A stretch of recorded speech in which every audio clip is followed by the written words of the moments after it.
Ayan, kailangan is soft copy kayo ng mga calendar. Tulad nito, 6 page yung aking ginagawa. Ilagay nyo yung logo sa ibabaw. May space doon na lagayan ng logo.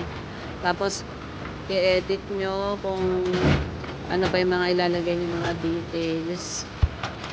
Yan, 6 page yan. Kaya 2 month calendar sa isang page.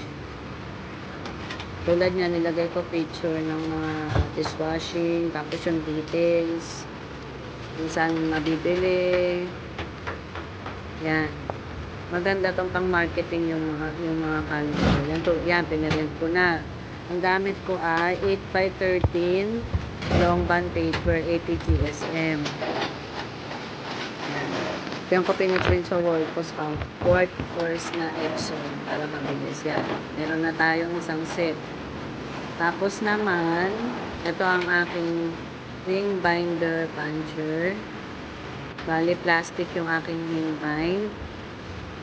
Yan, para hindi kalawangin. Yan, ipapunch muna natin siya para mabutasan. Okay, kailangan pantay lang siya. Yan. Tapos, ilalagay na natin yung ring binder. At isusuot lang na. Yan. Siyempre, gugupitin natin yung sobrang ring binder.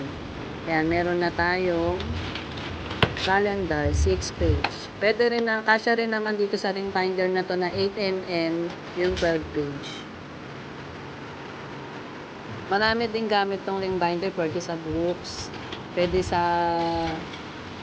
mga flip up na calendar, yung mga nilalaminate.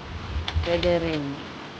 Pero, itong 6 page kasi ang maraming order dahil pamigay sa mga customer. Yan, salamat po. Please like and subscribe. Lang talaga yung nanonood sa akin.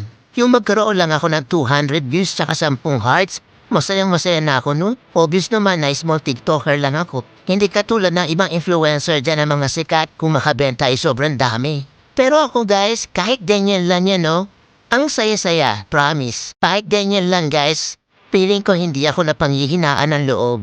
Kumbaga, tuloy-tuloy lang. Enjoy lang sa TikTok. Sana naman sa mga mahilig mag-check out dyan, sana lang ma-appreciate nyo din kami mga small TikToker na